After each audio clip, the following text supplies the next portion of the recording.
ഏഷ്യയിലെ തന്നെ ഏറ്റവും നീളമേറിയ ഡ്രൈവിംഗ് ബീച്ചിന്റെ മുഖച്ഛായ മാറ്റി വമ്പൻ പദ്ധതികൾ. കണ്ണൂർ മുഴപ്പിലങ്ങാട് ബീച്ചിൽ കിഫ്ബി വഴി 233 കോടി രൂപയുടെ പദ്ധതികളാണ് നടപ്പിലാക്കുന്നത്. ആദ്യഘട്ടമെന്ന നിലയിൽ ബീച്ചിൽ നിർമ്മിച്ച പാർക്കാണ് തുറന്നു നൽകിയിട്ടുള്ളത്.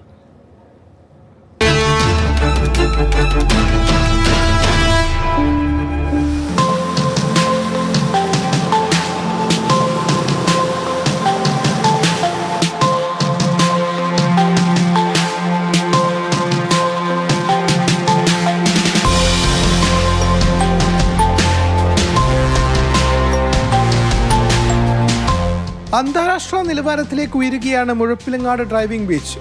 കിഫ്ബി വഴി നടപ്പിലാക്കുന്നത് 233 കോടി രൂപയുടെ വികസന പദ്ധതികൾ. ആദ്യഘട്ടമെന്ന നിലയിലാണ് കഴിഞ്ഞ വർഷം പാർക്ക് തുറന്നു നൽകിയത്. കുട്ടികൾ മുതൽ പ്രായമായവർ വരെ ആയിരക്കണക്കിന് സഞ്ചാരികൾ എത്തുന്ന പ്രിയപ്പെട്ട ഇടമായി ഇവിടം മാറി.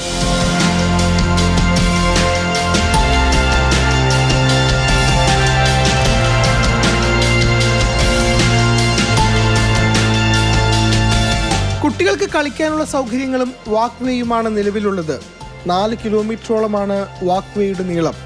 മനോഹരമായ സൂര്യാസ്തമയം കാണാനും ബീച്ച് ആസ്വദിക്കാനുമായി നിരവധി പേർ മുഴപ്പിലങ്ങാടേക്ക് എത്തുന്നു. വിദേശ രാജ്യങ്ങളിലൊക്കെ കാണുന്നത് പോലെ നല്ല എല്ലാവർക്കും നടക്കാനും ഒരു വൈകുന്നേര സമയങ്ങളിൽ മനസ്സിന് സന്തോഷം നൽകുന്ന രൂപത്തിലുള്ള ഒരു പാർക്കായിട്ട് അനുഭവപ്പെടുന്നുണ്ട്. ശരിക്കും മുഴപ്പിലങ്ങാട് ബീച്ചിനെ വേറൊരു മുഖമായിട്ട് മാറിയിട്ടുണ്ട് ഈ ഒരു പാർക്ക് വന്നതോടുകൂടി.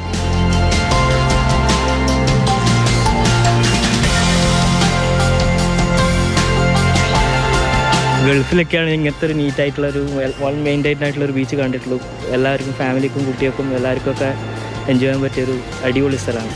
കുട്ടികൾക്ക് കളിക്കാനുള്ള സൗകര്യമുണ്ട്, പിന്നെ വിശാലമായിട്ടുള്ള വാക്ക് വേ ഉണ്ട്, ആൾക്കാർക്ക് വൈകുന്നേരം ഒന്ന് ഉല്ലസിക്കാനും. പിന്നെ ഡ്രൈവിംഗ് ബീച്ചാണ്, എല്ലാം കൊണ്ടും ഒരു ഓൾറൗണ്ട് ലെവലിലുള്ളൊരു ബീച്ചാണ്. പുതിയ വികസന പദ്ധതികളിലൂടെ കൂടുതൽ സഞ്ചാരികളെ ആകർഷിക്കാൻ മുഴപ്പിലങ്ങാടിന് കഴിഞ്ഞു. ധർമ്മടം ബീച്ച് മുതലാണ് വികസന പദ്ധതികൾ ആസൂത്രണം ചെയ്തിരിക്കുന്നത്. ധർമ്മടം ബീച്ചിൽ floating duck, music fountain, jogging and cycling track എന്നിവയെല്ലാം കിഫ്ബി പദ്ധതി വഴി നടപ്പിലാക്കും. ദേശാടന പക്ഷികൾ വന്നു ചേരുന്ന ധർമ്മടം ദ്വീപിൽ നേച്ചർ ഹബ് ഒരുക്കാനും ശ്രമമുണ്ട്. അങ്ങനെ തലശ്ശേരി മുതൽ മുഴപ്പിലങ്ങാട് വരെയുള്ള തീരത്തെ പ്രധാന ടൂറിസം കേന്ദ്രമാക്കി മാറ്റാനാണ് ടൂറിസം വകുപ്പിന്റെ തീരുമാനം. മാതൃഭൂമി ന്യൂസ്, കണ്ണൂർ.